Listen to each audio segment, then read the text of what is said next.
خصوصاً اول رات میں تراویح ہوتی ہے. تراویح رمضان کے لیے اسپیسیفک ہے. اچھا یہ تراویح بھی لفظ جو ہے نا بعد کی پیداوار ہے. نبی صلی اللہ علیہ وسلم کے زمانے میں کوئی تراویح نہیں تھی، قیام اللیل ہی تھا. یہ ہے قیام اللیل، قم اللیل. نبی صلی اللہ علیہ وسلم کو خطاب ہے، اے کپڑے میں لپٹنے والے رات کو قیام کرو مگر تھوڑا. آدھی رات قیام کرو یا اس سے تھوڑا سا کم کر لو یا اس سے زیادہ کر لو.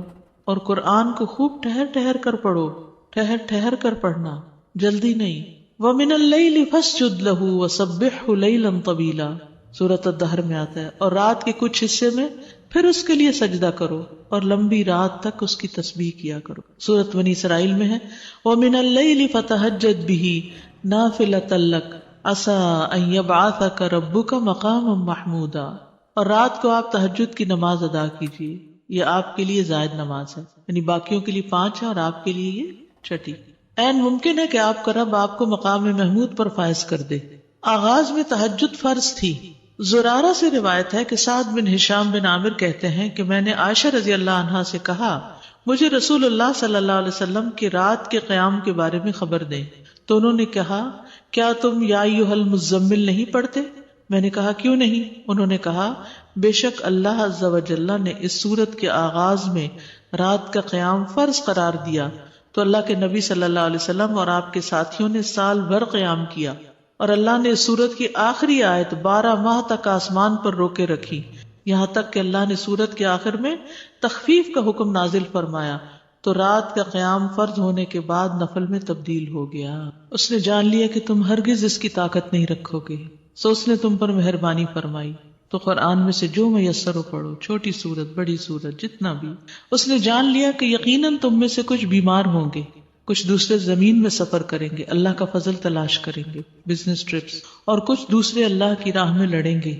بس اس میں سے جو میسر ہو پڑھو اور نماز قائم رکھو اور زکوٰۃ دو اور اللہ کو قرض دو، اچھا قرض دینا. اور جو نیکی بھی تم اپنی جانوں کے لیے آگے بھیجو گے اسے اللہ کے ہاں پاؤ گے کہ وہ بہتر اور ثواب میں کہیں بڑی ہے. نبی صلی اللہ علیہ وسلم کا اس تخفیف کو جاری رکھنا. حضرت عائشہ سے روایت ہے، کہتی ہیں کہ رسول اللہ صلی اللہ علیہ وسلم آدھی رات کو گھر سے نکلے اور مسجد میں نماز پڑھی. کچھ لوگوں نے بھی آپ کی نماز کے ساتھ نماز ادا کی. صبح کو لوگوں نے اس بارے میں بات چیت کی، چنانچہ دوسری رات لوگ پہلے سے زیادہ جمع ہو گئے. رسول اللہ صلی اللہ علیہ وسلم دوسری رات بھی باہر تشریف لائے اور لوگوں نے آپ کی نماز کے ساتھ نماز پڑھی. لوگ صبح اس کا تذکرہ کرتے رہے. تیسری رات مسجد میں آنے والے اور زیادہ ہو گئے. آپ باہر تشریف لائے اور لوگوں نے آپ کی نماز کے ساتھ نماز پڑھی.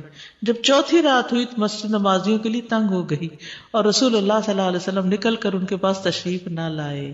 تو ان میں سے کچھ لوگوں نے نماز پکارنا شروع کر دیا، لیکن رسول اللہ صلی اللہ علیہ وسلم باہر ان کے پاس تشریف نہ لائے حتیٰ کہ آپ فجر کی نماز کے لیے تشریف لائے. پھر جب فجر کی نماز پوری کر لی تو لوگوں کی طرف متوجہ ہوئے.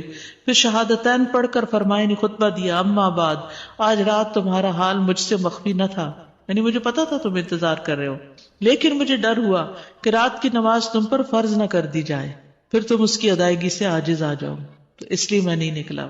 کتنا خیال تھا کہ امت مشقت میں نہ پڑے، ورنہ اس وقت کے لوگوں کی تو ہمتیں اور تھی، شوق میں وہ پڑھ لیتے اور پھر ہم سب پر بھی ایک ذمہ داری عائد ہو جاتی.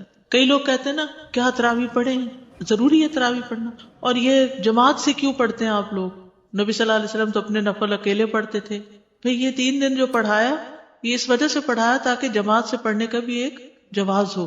ایک خاتون بہت پریشان میرے پاس آئیں اور ماشاءاللہ بہت پڑھی لکھی سمجھدار خاتون، کہتی میں ساری زندگی تراویح کا اہتمام کرتی رہی ہوں، ریسنٹلی کسی نے مجھے شک میں ڈال دیا کہ جی تراویح کا تو لفظ ہی نہیں ہے قرآن و سنت میں، اور جماعت سے پڑھنے کا کہاں حکم ہے، اور اس قسم کی بہت سی باتیں. اتفاق کی بات کہ انہی دنوں میں نے ایک آرٹیکل پڑھا تھا اور ریفرنس تازے مجھے یاد تھے، تو میں نے ان کو دکھایا تو وہ سکون میں آ گئی. کہتی ہے 3 دن سے میں مسجد ہی نہیں گئی، 3 دن سے، رمضان کا مہینہ تھا یہ 3 دن سے میں نے نماز ہی نہیں پڑھی کیونکہ کسی نے مجھے شک میں ڈال دیا یہ ہے ہی نہیں. آپ نے اس لیے نہیں مسلسل جماعت سے پڑھوائی کہ کئی لوگوں پہ فرض ہی نہ ہو جائے، یہ رمضان ہی کا موقع تھا. اور پھر حضرت عمر رضی اللہ عنہ نے سب کو اس پر اکٹھا کیا، ورنہ کیا ہوتا تھا کوئی کہیں پڑھا رہا ہے، کوئی کہیں پڑھ رہا ہے، کوئی کہیں، تو وہ ایک اجتماعیت کی جو روح ہوتی ہے وہ پھر اس طرح پیدا ہوئی. تو اس لیے سب کہتے ہیں بدعت تھی، بدعت نہیں تھی کیونکہ اس کی دلیل موجود تھی. بدعت وہ ہوتی ہے کہ جس کی کوئی دلیل ہی نہیں، یہاں یہ 3 دن پڑھی ہے یہ کم دلیل ہے. اور پھر آپ نے خود واضح بھی کیا کہ میں اس سے زیادہ اس لیے نہیں کروا رہا کہ فرض نہ ہو جائے تم پر. نبی صلی اللہ علیہ وسلم کا تہجد کا خوب اہتمام کرنا. نبی صلی اللہ علیہ وسلم نماز تہجد میں اتنا قیام فرماتے کہ آپ کے قدم یا پنڈلیوں پہ ورم آ جاتا تھا. بس جب آپ سے اس کے متعلق کچھ عرض کیا جاتا تو آپ فرماتے کیا میں اللہ کا شکر گزار بندہ نہ بنوں. یہ ہے شکرانے کے نفل کہ آپ تہجد جو پڑھتے تھے اسی کو ہی شکرانہ قرار دیتے اور لمبا قیام کرتے. ہم جو شکرانے کے نام پہ نفل پڑھتے بھی ہیں تو وہ کیسے پڑھتے ہیں, کتنی جلدی جلدی پڑھتے ہیں. عبداللہ بن عمیر نے حضرت عائشہ سے کہا رسول اللہ صلی اللہ علیہ وسلم کا کوئی تعجب انگیز عمل جو آپ نے دیکھا وہ بیان کرے. وہ رونے لگی اور کہا آپ راتوں میں سے ایک رات کو کھڑے ہوئے اور فرمایا اے عائشہ مجھے چھوڑ دو کہ میں اپنے رب کی عبادت کر لوں. کہتی ہیں میں نے کہا اللہ کی قسم میں آپ کی قربت کو پسند کرتی ہوں, یعنی میں چاہتی ہوں آپ میرے پاس رہیں, لیکن وہ چیز بھی پسند ہے جو آپ کو خوش کر دے.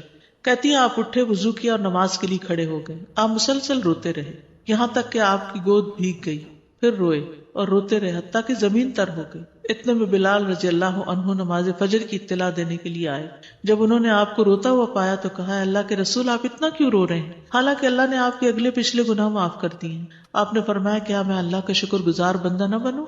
آج رات مجھ پر چند آیات نازل ہوئی, اس آدمی کے لیے ہلاکت ہے جس نے ان کو پڑھا لیکن ان پہ غور و فکر نہیں کیا, اور وہ ہے سورۃ آل عمران کی آخری آیات ان فی خلق السماوات والارض واختلاف اللیل والنہار. نبی صلی اللہ علیہ وسلم کو تہجد نہ چھوڑنا.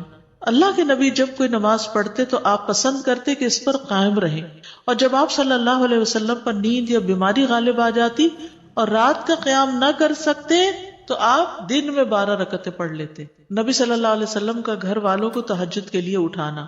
حضرت علی بن ابی طالب رضی اللہ عنہ سے روایت ہے کہ رسول اللہ صلی اللہ علیہ وسلم رات کے وقت میرے اور فاطمہ کے پاس تشریف لائے اور ہمیں نماز تہجد کے لیے جگایا.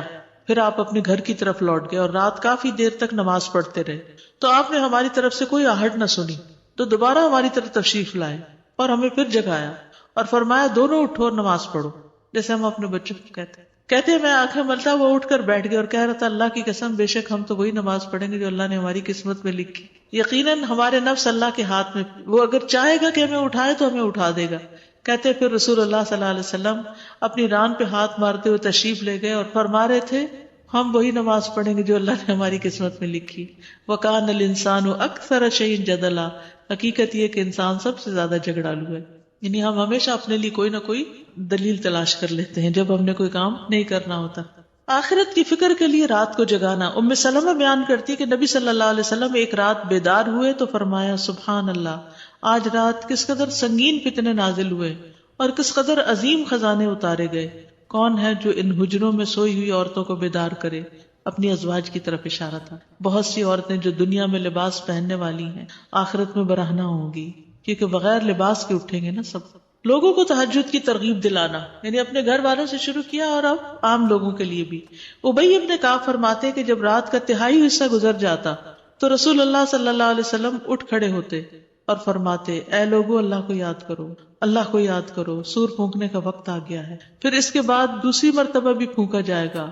موت اپنے پیش آنے والے حالات کے ساتھ آ پہنچی, موت اپنے پیش آنے والے حالات کے ساتھ آ پہنچی, یعنی موت قریب ہے, تیاری کرو, یہ مطلب تھا. سلف صالحین کا نوجوانوں کو تہجد کے لیے اٹھانا. محمد بن یوسف کہتے ہیں سفیان ثوری رحمہ اللہ ہمیں رات کو قیام کرواتے اور کہتے اے نوجوانوں قیام کرو, جب تک تم جوان ہو نماز پڑھتے رہو, اگر تم آج نماز نہیں پڑھو گے تو کب پڑھو گے. ابن عمر کہتے ہیں عبادات میں سب سے پہلی عبادت جس میں کمی آتی ہے وہ رات کو تہجد کی نماز ہے اور اس میں اونچی آواز سے قرآن پڑھنا ہے. تو یہ جو نوجوانوں کو پڑھانا ہے نا, ہمارے بچے تو فرض نماز بھی مشکل پڑھتے ہیں تو تہجد کا پڑھیں گے. اللہ ماشاء اللہ کچھ بچوں کو تو اللہ تعالیٰ توفیق دیتا ہے اور وہ جوانی میں ہی پڑھنا شروع کرتے ہیں. ہمیں یاد ہے کہ ہمارے والد ہمیں اس بات پہ اجازت دیتے تھے کہ اپنے فرینڈز کو رات کو اکٹھا کر لیں اور رات جاگ کر نمازیں پڑھیں. اکیلے اکیلے پڑھنا مشکل ہے, تو وہ ان کا مقصد یہ ہوتا تھا کہ ہم مل کے, وہ اکثر بچے کہتے ہیں نا سلیپ اوور کے لیے جانا ہے یا فرینڈز کو بلانا ہے, تو ہم ٹوٹل نہ کر دیتے ہیں. تو اس میں یہ ہے کہ اپنے گھر پہ بلا لیں اور ان سے کہیں کہ مل کے تہجد پڑھے, اور ٹھیک ہے کچھ اور گپ شپ. آپ دیکھیے کہ پھر ہوتا کیا ہے, عام طور پر تو کھیل تماشے ہی ہوتے ہیں, کھانا پینا, جی قیام نائٹ نہ ہونے سے بہتر ہے اگر تھوڑا سا بھی 2 رکعتیں بھی پڑھ لینا. کہیں اور جا کے رات گزارنے سے تو بہتر ہے کہ مسجد میں تو ہے. وہ فار لائف اس کی ہیبٹ بھی بن جاتی, پھر انسان کو چھوڑنے کو دل نہیں چاہتا اس چیز. دین کا کام جو لوگ کرتے ہیں نا ان کے لیے بہت ضروری ہے کہ وہ ایکسٹرا نماز پڑھیں. اگر رات کو کسی وجہ سے نہیں پڑھ سکتے تو دن میں پڑھ لیں, لیکن صرف فرض پر نہ رہے, نوافل ضروری ہے. پہلا سوال کہ دعائے قنوت رکوع سے پہلے پڑھیں گے یا رکوع کے بعد پڑھیں گے، کیونکہ دونوں طرح کی روایات ملتی ہیں تو اس لیے ان کا تھوڑا سا تفصیلی جائزہ۔ رکوع کے بعد بھی کرنے کا جواز موجود ہے۔ دعائے قنوت رکوع سے پہلے اور بعد میں پڑھنا جائز ہے، یہ دونوں حکم ثابت ہیں، یعنی اس میں وسعت ہے۔ ہم کیا لفظ استعمال نہیں کریں گے؟ اختلاف ہے، کیا کہیں گے؟ وسعت ہے، اگرچہ زیادہ تر رکوع کے بعد ہی آیا ہے۔ بخاری اور دوسرے لوگوں نے حضرت انس سے روایت کیا ہے کہ نبی صلی اللہ علیہ وسلم نے 1 مہینے تک رکوع کے بعد قنوت پڑھا۔ آپ بنو اسیہ کے لیے بد دعا کرتے تھے۔ صحیحین میں انس رضی اللہ عنہ سے روایت ہے کہ ان سے پوچھا گیا کہ کیا رسول اللہ صلی اللہ علیہ وسلم نے صبح کی نماز میں قنوت پڑھا؟ انہوں نے کہا ہاں۔ ان سے کہا گیا کہ آپ صلی اللہ علیہ وسلم نے رکوع سے پہلے قنوت پڑھا یا بعد میں؟ انہوں نے کہا رکوع کے بعد کچھ مدت کے لیے پڑھا، یعنی کچھ مدت کے لیے وہ دعائے قنوت تھی، قنوت نازلہ جس کو کہتے ہیں۔ تو اس میں آپ کب پڑھتے تھے اس کو؟ رکوع کے بعد۔ رکوع سے قبل کرنے کا بھی جواز ہے، رکوع سے پہلے۔ ابن نصر نے صحیح سند کے ساتھ قیام اللیل کے متعلق انس رضی اللہ عنہ سے روایت کیا، کہا کہ رسول اللہ صلی اللہ علیہ وسلم، ابو بکر اور عمر رکوع کے بعد قنوت پڑھتے تھے، یہاں تک کہ جب عثمان رضی اللہ عنہ کا دور آیا تو انہوں نے رکوع سے پہلے قنوت پڑھنا شروع کیا۔ کیوں؟ تاکہ لوگ رکعت کو پالیں۔ لمبی رکعت ہوگی تو کیا ہوگا؟ زیادہ لوگ جوائن کر لیں گے جو بعد میں آ رہے ہیں۔ یعنی وہ جب وتر پڑھاتے تھے کون کون؟ حضرت ابو بکر اور عمر، تو کب قنوت پڑھتے تھے؟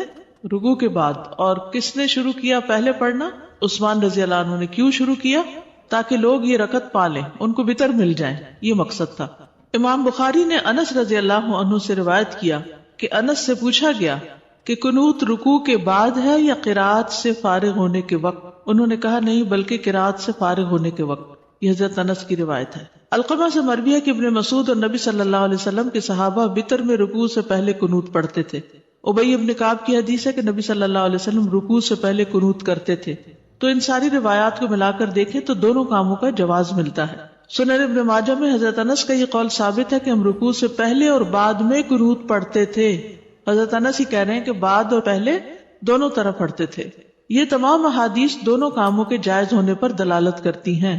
اسی لیے امام بخاری نے اپنی صحیح میں باب باندھا ہے، باب القنوت قبل الرکوع و بعدہ، رکوع سے پہلے اور اس کے بعد میں قنوت کرنا۔ اور ابن تیمیہ نے کہا، جیسا کہ مجموع الفتاوی میں ہے، کہ اہل حدیث کے فقہا جیسے کہ امام احمد وغیرہ دونوں کاموں کو جائز قرار دیتے ہیں، یعنی پہلے اور بعد میں دونوں، کیونکہ صحیح سنت میں دونوں عمل آئے ہیں۔ اگرچہ رکوع کے بعد قنوت کو ترجیح دی گئی ہے کیونکہ اس کی روایات زیادہ ہیں۔ دوسرا سوال تھا نفل نماز میں بیٹھنے کی کیفیت کیا ہوگی، کیسے بیٹھیں گے، تورک کیسے کریں گے، کیا 2 پاؤں پہ بیٹھیں گے، ایک نکال کے بیٹھیں گے، دونوں نکالیں گے، کیا کریں گے؟ حسن بصری کہتے ہیں اگر انسان چاہے تو نفل نماز کھڑے ہو کر یا بیٹھ کر یا لیٹ کر پڑھ سکتا ہے، اور اہل علم کی جماعت کا یہی قول ہے۔ آپ صلی اللہ علیہ وسلم نے بیٹھنے کی کیفیت کو بیان نہیں کیا، یعنی سنت سے یہ بات نہیں پتہ چلتی کہ بیٹھنے کا طریقہ کیا تھا، بس اس کے مطلق جائز ہونے سے لیا جا سکتا ہے کہ نمازی جس کیفیت پر بھی بیٹھ جائے گا وہ جائز ہوگی، یعنی جو اس کے لیے آسانی اور سہولت ہوگی۔ ظاہر ہے بیٹھے گا وہی جس کو کھڑے ہونے میں دقت ہے، تو جب وہ بیٹھے گا تو جس پوزیشن پہ بیٹھ پائے اسی پہ بیٹھ جائے۔ البتہ زیادہ بہتر طریقے میں اختلاف کیا گیا ہے کہ بہتر کیا ہے، بس تینوں ائمہ سے مروی ہے کہ چوکڑی مار کر نماز ادا کرے، پلتھی، کراس لیگز، ٹھیک ہے، اس طرح بھی بیٹھا جا سکتا ہے۔ اس میں آپ دیکھیے کہ جیسے اٹھتے وقت ہم ایسے بیٹھے ہوتے تو اٹھتے کیسے ہیں؟ جیسے اٹھتے ہیں اسی طرح پھر سجدہ کر لیتے ہیں، لیکن یہ ضروری نہیں ہے آپ جیسے تحیات بیٹھتے ہیں اس طرح بھی بیٹھ سکتے ہیں۔ ایک اور قول ہے کہ بایاں پاؤں بچھا کر نماز پڑھے، یعنی اس پر بیٹھ جائے نا بچھا کر۔ ایک اور قول ہے کہ سرین کے بل بیٹھ کر یعنی بائیں پاؤں کو آگے نکال کر جسے وہ لیگ کے اندر سے نکالتے ہیں نماز پڑھے، اور ان تمام کیفیات کے بارے میں احادیث موجود ہیں۔ نماز بیٹھ کر پڑھنے والے کی کیفیت کے بارے میں حدیث مطلق ہے، بعض اہل علم نے کہا کہ مقید بیان نہیں کی گئی تو انسان کے لیے جائز ہے کہ وہ چوکڑی مار کر بھی بیٹھ کے نماز پڑھ لے، یعنی بیٹھنے کے جو بھی طریقے ان میں سے کسی بھی طریقے پہ بیٹھ جائے، سہولت ہے، ٹھیک ہے۔ کرسی پہ بھی بیٹھ سکتے ہیں، یعنی بعض لوگ نیچے بیٹھ ہی نہیں سکتے تو وہ کرسی پہ بیٹھ کے پڑھ سکتے ہیں اشارے کے ساتھ، یا یہ بھی کر سکتے ہیں کہ صرف اتحیات میں بیٹھ جائیں اور باقی کچھ قیام کھڑے ہو کے کریں، کچھ بیٹھ کے کریں، یا سارا بیٹھ کے کریں اور رکوع کھڑے ہو کے کر لیں اور پھر سجدے میں چلے جائیں۔ اور پھر تحیات بیٹھ کے پڑھ، یعنی اس میں کوئی خاص اور پابندی نہیں لگائی گئی، تو وسعت کی وجہ سے آپ کے لیے سہولت ہے۔ پھر ہے نماز میں سورۃ الاخلاص کی تکرار، یہ بھی کسی نے سوال کیا تھا آپ میں سے۔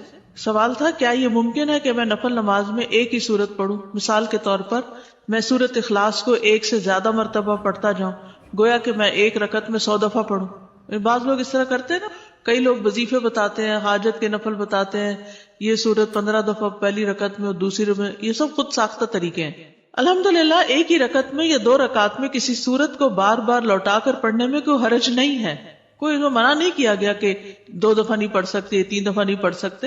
خاص طور پر قل هو اللہ احد، کیونکہ اس کی بہت عظیم فضیلت ہے، کیونکہ یہ سورت توحید اور رب تعالیٰ کی صفات پر مشتمل ہے۔ امام بخاری نے روایت کیا کہ ابو سعید خدری سے روایت ہے کہ ایک آدمی نے دوسرے آدمی سے سنا کہ وہ قل هو اللہ احد بار بار پڑھ رہا ہے۔ جب صبح ہوئی تو اس نے رسول اللہ صلی اللہ علیہ وسلم کی خدمت میں حاضر ہو کر اس واقعے کا ذکر کیا، گویا وہ اس عمل میں کوئی بڑا ثواب خیال نہ کرتا تھا۔ تو رسول اللہ صلی اللہ علیہ وسلم نے فرمایا مجھے اس ذات کی قسم جس کے ہاتھ میں میری جان ہے، یہ سورت قرآن کی 1/3 کے برابر ہے۔ لیکن 2 کاموں سے بچنا ضروری ہے تکرار میں۔ نمبر 1، گنتی معین نہ کریں کہ 10 دفعہ ہی پڑھنی ضروری ہے۔ ان میں سے ایک یہ ہے کہ تکرار معین گنتی کے ساتھ نہ ہو۔ اگر وہ معین کر لے گا یعنی فکس کر لے گا، وہ نہ اس سے زیادہ پڑھے گا نہ کم، تو یہ بدعت ہوگی، کیونکہ یہ خود ساختہ طریقہ ہے، خود ایجاد کیا، لوگوں کو پابند کیا۔ یعنی کچھ لوگ اس طرح کی چیزیں لکھ کر عام کر دیتے ہیں یا دوسروں کو کہتے ہیں 3 دفعہ لازمی پڑھنا ہے۔ مذکورہ حدیث میں گنتی کی تعین نہیں، نہ ہی یہ سلف سے معروف ہے، اور جو چیز شریعت میں متعین نہیں اس کی تعین جائز نہیں، اس کا بغیر کسی تعین کے مطلق ہونا جائز ہوگا۔ جیسے لوگ کہتے ہیں نا کتنی دفعہ آیت کریمہ پڑھیں، وہ کہیں نہیں بتایا گیا کتنی دفعہ، جتنا سہولت سے پڑھ سکتے ہو۔ حضرت یونس علیہ السلام کے بارے میں کچھ نہیں ملتا کہ انہوں نے 100 دفعہ پڑھا یا 1000 دفعہ پڑھا۔ اصل بات یہ کہ پڑھنے کی کوالٹی کیا ہے، یہ زیادہ امپورٹنٹ ہے۔ نمبر 2، اسے عادت نہ بنایا جائے کہ مثلا ہر روز فجر کی نماز میں آپ پہلی رکعت میں 20 دفعہ، دوسری میں 15 دفعہ قل هو اللہ پڑھ رہے ہیں، یہ نہیں ہونا چاہیے۔ انسان جب بھی رات کو قیام کرے تو ایک سورت کے بار بار پڑھنے کو عادت نہ بنا لے کہ آپ دیکھیں کہ کوئی شخص ہر رات ایک ہی سورت پڑھتا ہے اور اسے تبدیل نہیں کرتا، یہ بھی مشروع نہیں، نہ سلف صالحین کے عمل میں سے ہے۔ بس جب وہ اس کام کو کرنا چاہے تو کبھی کبھار ہی کرے، اس پر دوام نہ کرے۔ اس کو چاہیے کہ سنت کے عمل کو اور اس کام کو عادت بنائے جس پر پہلے لوگ عمل کیا کرتے تھے۔ وہ ہر رکعت میں سورۃ الفاتحہ کے ساتھ کوئی ایک سورت پڑھے یا کسی سورت کا کچھ حصہ پڑھے، اور تکرار کرنا جو ہے وہ کچھ افضل نہیں ہے، اگرچہ پڑھنے میں کوئی حرج نہیں، لیکن اس میں کوئی ایسا نہیں کہ یہ زیادہ ثواب کا کام ہے۔ اوکے، کیونکہ آپ نے اسی کی فضیلت بتائی نا کہ وہ تو 1/3 قرآن کے برابر ہے، تو سورت کو معمولی کیوں سمجھتے ہو؟ اور تکرار سے منع نہیں کیا تھا، لیکن تکرار فکس کرنا جو ہے اپنے پاس سے وہ ٹھیک نہیں۔ سورہ ملک ہم عشاء کے آخری 2 رکعت میں جی پڑھ سکتے ہیں، چاہے فرضوں میں پڑھیں چاہے نفلوں میں پڑھیں، وہ اس کی تلاوت کا حق ادا ہو جائے گا انشاءاللہ۔ لیکن اس کو لازم اس وقت پابند نہ کر لے اپنے آپ کو، کبھی اس میں پڑھیں کبھی نہ بھی پڑھیں۔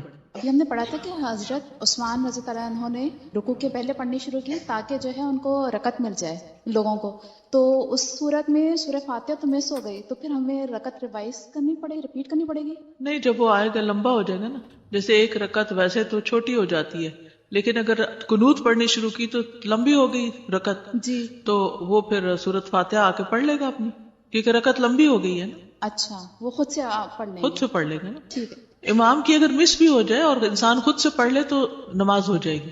ساتھ میرا یہ سوال ہے، 30ویں سپارے کی جب صورتیں بڑی یاد کرنے لگتے ہیں تو پھر اسپیشلی جیسے سورہ اخلاص جیسی صورت ہے تو وہ ہم لوگ کم پڑھنے کی وہ کرتے ہیں، تو میرا یہ تھا کہ جب میں نے بخاری کے اندر فضیلت پڑھی سورہ اخلاص کی تو اس کے بعد میں نے اپنی ہر نماز کے اندر اس کو شامل کر لیا، کسی بھی ایک رکعت میں میں پڑھتی تھی یا پھر آخری رکعت میں اس کو رکھ لیا، تو یہ صحیح ہے ایسا کرنا یا نہیں؟ جی دیکھیے، مسنون ہے، فجر کی 2 سنتوں کی دوسری رکعت میں اس کا پڑھنا مسنون ہے، مغرب کی 2 سنتوں میں دوسری رکعت میں پڑھنا مسنون ہے، اسی طرح ظہر کی سنتوں میں بھی آپ 2 سنتوں کے آخری رکعت میں اس کو پڑھ لیں، سنت کی دوسری رکعت میں اس کو پڑھنا جو ہے وہ تو سنت سے بھی ثابت ہے، حتیٰ کہ وتر کے بھی آخری رکعت میں، ٹھیک ہے نا۔ استاذہ یہ دعائے قنوت جو رکوع سے پہلے اور رکوع کے بعد اس کو کیسے پڑھیں گے؟ جیسے رفع یدین کریں گے یا اس کے بعد ہاتھ اٹھا کے؟ جی ہاتھ اٹھا کر اور پھر دوبارہ سینے پہ باندھ لیں گے، سینے پہ باندھ کے؟ جی ہاں، ہاتھ دعا کی طرح نہیں اٹھائیں گے؟ دعا کی طرح بھی کر سکتے ہیں، دونوں طریقے دونوں سے؟ طرح ٹھیک ہے۔ اور رکوع کے بعد بھی ہاتھ اٹھا کے رفع یدین کر کے؟ جی ہاں، دونوں طرح۔ جزاک۔ تہجد کی فضیلت متقین اور محسنین کی صفات میں سے ہے۔ قرآن مجید میں اللہ تعالیٰ فرماتے ہیں، بے شک متقی لوگ باغوں اور چشموں میں ہوں گے، لینے والے ہوں گے جو ان کا رب انہیں دے گا. یقیناً وہ اس سے پہلے نیکی کرنے والے تھے. وہ رات کے بہت تھوڑے حصے میں سوتے تھے اور رات کی آخری گھڑیوں میں وہ بخشش مانگتے تھے. سحری کے وقت استغفار کرتے تھے. اس آیت کا مقصد یہ ہے کہ وہ راحت اور نفس کے سکون کے اوقات میں عبادت کی مشقت کو برداشت کرتے ہیں. یعنی جب ساری دنیا سوتی ہے، آرام کرتی ہے، تو وہ اپنے آپ کو عبادت میں تھکاتے ہیں اور دن کی مشقتوں سے صرف تھوڑا ہی آرام حاصل کرتے ہیں. حسن بصری کہتے ہیں انہوں نے رات کے قیام کی تکلیف کو برداشت کیا اور وہ قیام کرنے کے لیے رات کو تھوڑا ہی سوتے ہیں. یعنی تھوڑا سا سوتے ہیں پھر کھڑے ہو کر عبادت کرنا شروع کر دیتے ہیں. راتوں کو قیام کرنے والوں کی تعریف کی گئی ہے قرآن مجید میں. فرمایا امن هو قانت آناء الليل ساجدا وقائما يحذر الآخرة ويرجو رحمة ربه قل هل يستوي الذين يعلمون والذين لا يعلمون انما يتذكر اولو الالباب. کیا یہ بہتر ہے یا وہ شخص جو رات کی گھڑیوں میں سجدہ کرتے ہوئے اور قیام کرتے ہوئے عبادت کرنے والا ہے، آخرت سے ڈرتا ہے اور اپنے رب کی رحمت کی امید رکھتا ہے؟ کہہ دو کیا برابر ہیں وہ لوگ جو جانتے ہیں اور وہ جو نہیں جانتے؟ نصیحت تو بس عقل والے ہی قبول کرتے ہیں. جنت میں جانے والوں کی صفات بھی یہی ہیں. والذین یبیتون لربہم سجدا وقیاما. وہ لوگ جو اپنے رب کے لیے سجدہ کرتے ہوئے اور قیام کرتے ہوئے رات گزارتے ہیں، رات کو عبادت کرتے ہیں، اور جو کہتے ہیں اے ہمارے رب ہم سے جہنم کا عذاب پھیر دے، بے شک اس کا عذاب ہمیشہ چمٹ جانے والا ہے. رات کو تہجد پڑھنے اور اس میں دعا کرنے والوں کی جزا کیا ہے؟ سورۃ الفرقان میں آتا ہے اولئک یجزون الغرفۃ بما صبروا ویلقون فیہا تحیۃ وسلاما خالدین فیہا حسنت مستقرا ومقاما. ان لوگوں کو جزا میں بالا خانہ دیا جائے گا اس لیے کہ انہوں نے صبر کیا، اور اس میں ان کا استقبال زندگی کی دعا اور سلام کے ساتھ کیا جائے گا، ہمیشہ اس میں رہنے والے، اور وہ ٹھہرنے اور رہنے کی اچھی جگہ ہے. فرض کے بعد سب سے افضل نماز صلاۃ اللیل ہے. فرض نماز کے بعد سب سے افضل فائدے والی نماز رات کی نماز ہے. صحیح مسلم کی روایت سے ہی بات پتہ چلتی ہے. معاذ بن جبل کہتے ہیں سنن ترمذی کی روایت میں کہ میں ایک سفر میں نبی صلی اللہ علیہ وسلم کے ساتھ تھا. ایک دن صبح کے وقت میں آپ سے قریب ہوا اور ہم سب چل رہے تھے، تو میں نے کہا اللہ کے رسول آپ مجھے کوئی ایسا عمل بتائیے جو مجھے جنت میں لے جائے اور مجھے آگ سے دور رکھے. ہم سب کی یہی تڑپ ہوتے ہیں یا اللہ کوئی کام پتہ چلے کہ جس سے کر کے ہم تیری جنت کو پا سکیں، وہاں تک پہنچ سکیں اور آگ سے بچ جائیں. آپ نے فرمایا تم نے ایک بہت بڑی بات پوچھی ہے، اور بے شک یہ عمل اس شخص کے لیے آسان ہے جس کے لیے اللہ آسان کر دے.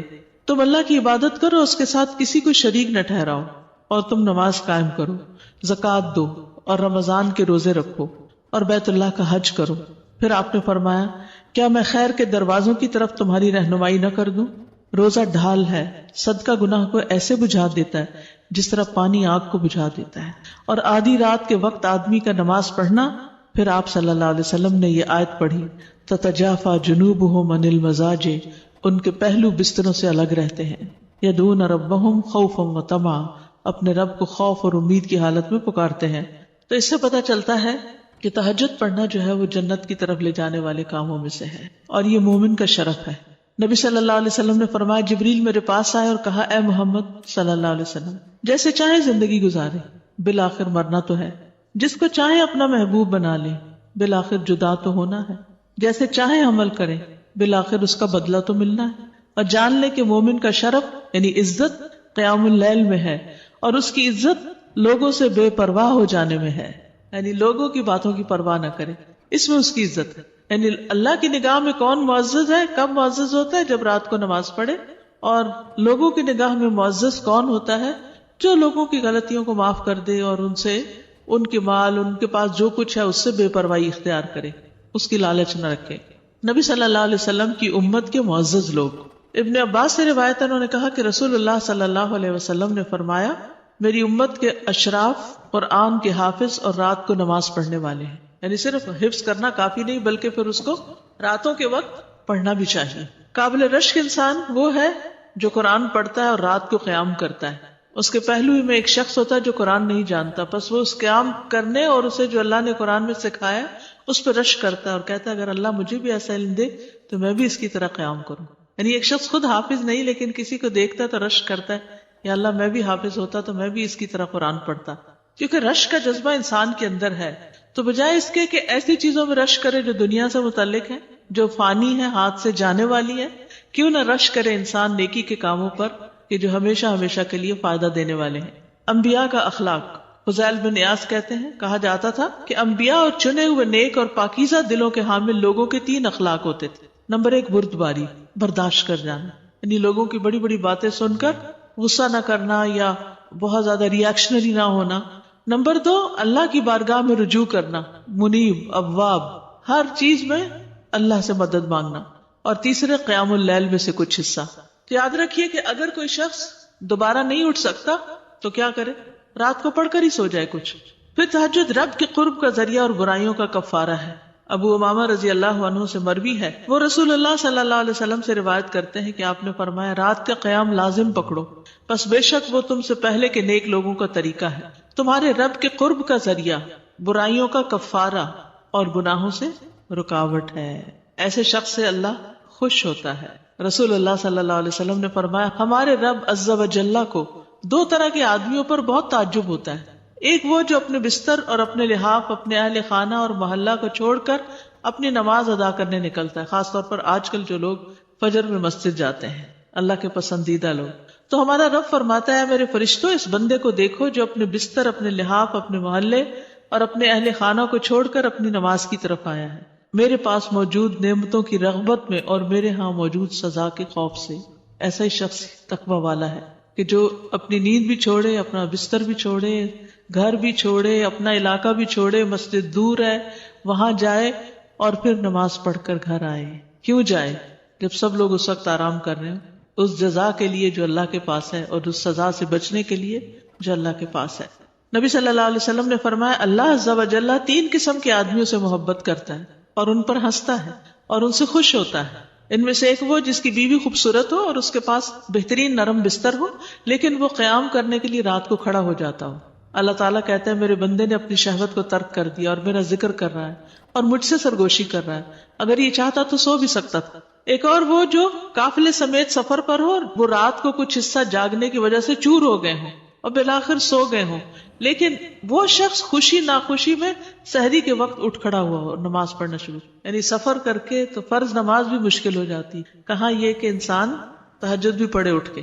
ایسے شخص کے لیے نبی صلی اللہ علیہ وسلم کی دعا ہے. رسول اللہ صلی اللہ علیہ وسلم نے فرمایا اللہ اس بندے پر رحم فرمائے جو رات کو اٹھ کر نماز پڑھتا ہے اور اپنی بیوی کو جگاتا ہے، اگر وہ انکار کرے تو اس کے منہ پر پانی کے چھینٹے مارتا ہے. اور اللہ تعالیٰ اس عورت پر رحم فرمائے جو رات کو اٹھ کر نماز پڑھتی ہے اور اپنے شوہر کو بھی جگاتی، اگر وہ انکار کرے تو اس کے منہ پر پانی کے چھینٹے مارتی تاکہ وہ بھی اٹھ جائے. اب آپ کہیں گے نہیں وہ تو سخت ناراض ہو جائیں گے تو کیسے چھینٹے مارے؟ تو بات یہ کہ اچھی ازدواجی زندگی میں نا کچھ اصول، ضابطے، قاعدے ہوتے ہیں. جیسے آپ دیکھیے کہ گھر جو ہے نا وہ ایک چھوٹی سی اسٹیٹ ہوتی ہے، ایک مملکت کی طرح ہوتی. تو ایک شہر کا یا ایک ملک کا اچھا نظام کب ہوتا ہے؟ اس میں امن کب ہوتا ہے، اس میں فیسلٹیز کب ہوتی ہیں، اس میں جان مال کا تحفظ کب ہوتا ہے؟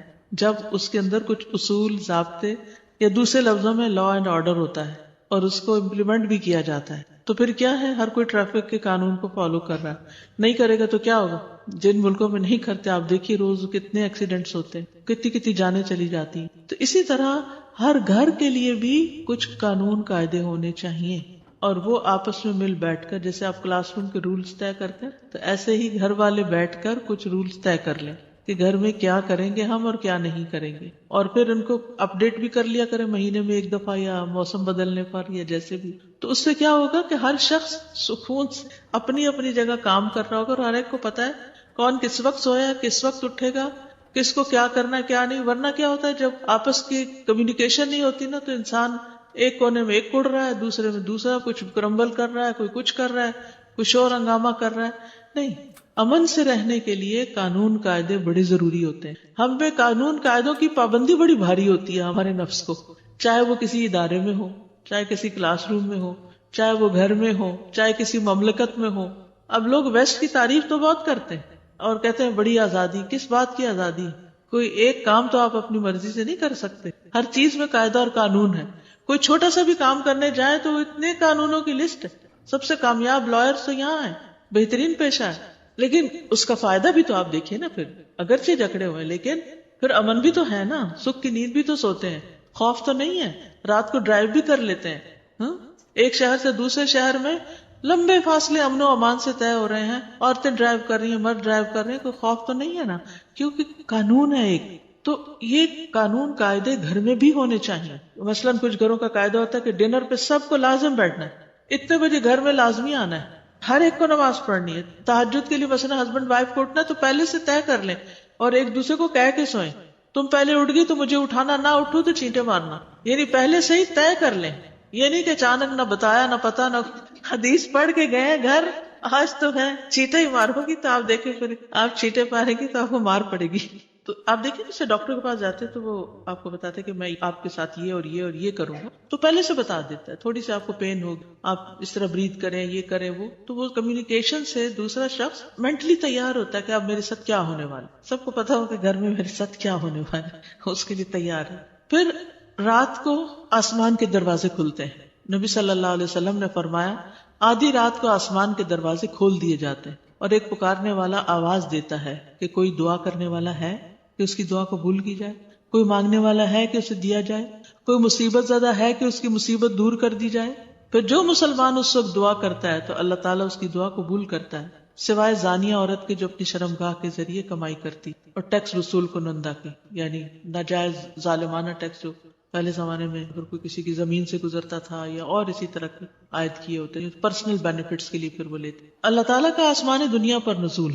رسول اللہ صلی اللہ علیہ وسلم نے فرمایا ہمارا رب تبارک و تعالیٰ ہر رات کو اس وقت آسمان دنیا پر آتا ہے جب رات کا آخری تہائی حصہ رہ جاتا ہے. وہ کہتا ہے کوئی جو مجھ سے دعا کرے تو میں اس کی دعا قبول کروں، ہے کوئی جو مجھ سے مانگے تو میں اس کو عطا کروں، ہے کوئی جو مجھ سے بخشش طلب کرے تو میں اس کو بخش دوں. نبی صلی اللہ علیہ وسلم نے فرمایا تمام اوقات سے زیادہ بندہ پچھلی رات میں اپنے رب کے قریب ہوتا ہے، بس اگر تم سے ہو سکے تو تم اس گھڑی میں اللہ کو یاد کرنے والوں میں سے بن جاؤ تو ضرور بن جاؤ. یعنی اس وقت کے لیے دعائیں تیار رکھیں، چاہے کہیں لکھی ہوئی ہو، چاہے دعاؤں کی کتاب ہو یا ایپ ہو یا کچھ بھی ہو. تو آج کل آپ دیکھیں کہ کتنی 6:15 سے اگر آپ 5:30 بھی 5:45 بھی اٹھ جائیں، 6 بجے بھی اٹھ جائیں تو آپ دیکھیں 15 منٹ تو دعاؤں کے لیے ہے نا، اور اللہ کے قریب ہونے کے لیے. نبی صلی اللہ علیہ وسلم نے فرمایا تمام اوقات سے زیادہ بندہ پچھلی رات میں رب کے قریب ہوتا ہے، بس اگر تم سے ہو سکے تو تم اس گھڑی میں اللہ کو یاد کرنے والوں میں سے بن جاؤ تو ضرور بن جاؤ. اور اگر آپ سے نہیں اٹھا جائے، بیمار ہیں، تکلیف میں ہیں، رات بہت دیر سے سوئے، کوئی بھی وجہ نہیں اٹھ پا رہے، آنکھ کھل گئی ہے، لیٹے لیٹے ہی ذکر شروع کر دیں. لیٹ کر بھی دعائیں مانگ سکتے ہیں لیکن دعائیں مانگنا نہ بھولیے، یعنی کچھ نہ کچھ ضرور مانگیے. نیت کر کے سو جانے پر بھی اجر ہے. نبی صلی اللہ علیہ وسلم نے فرمایا جو اپنے بستر پر آئے اور اس کی نیت یہ ہو کہ وہ رات کو اٹھ کر نماز پڑھے گا، پھر اس پر نیند کا ایسا غلبہ ہوا یہاں تک کہ سوتے سوتے صبح ہو گئی، تو اس نے جو نیت کی اس کے لیے وہی اجر لکھ دیا جاتا ہے اور اس کی نیند اس کے رب کی جانب سے اس پر صدقہ ہوگی. نبی صلی اللہ علیہ وسلم نے فرمایا سلام پھیلاؤ، اچھی گفتگو کرو، صلہ رحمی کرو، اور راتوں کو جب لوگ سو رہے ہو تو تم قیام کرو، تم سلامتی کے ساتھ جنت میں داخل ہو جاؤ گے. آپ دیکھیں کتنی خوبصورت سلام پھیلاؤ. یاد رکھیے بچپن سے بچوں کو سلام کی عادت ڈال دینی، اور یہ نہیں کہ انہیں کہا جائے سلام کرو، نہیں، سلام کر دیں. آپ خود جب آپ خود بار بار سلام کریں گے تو ان کو عادت بن جائے گی، وہ بھی کرنا شروع. اچھی گفتگو کرو، یعنی پازیٹیو تھنکنگ ہو تو پازیٹیو گفتگو ہوتی. اچھے موضوعات تلاش کرو گفتگو کے جس میں نہ غیبت ہو، نہ بہتان ترازی ہو، نہ چغل خوری ہو، نہ کچھ اور اس طرح کا، بلکہ اچھی باتیں ہوں. اور رشتہ داروں کے ساتھ جوڑو، اور رات کو جب لوگ سو رہے ہو تو قیام کرو، سلامتی سے جنت میں داخل ہو جاؤ گے. ایسے لوگ جنت کے خوبصورت گھروں کے وارث ہیں جو گفتگو میں نرمی کرے.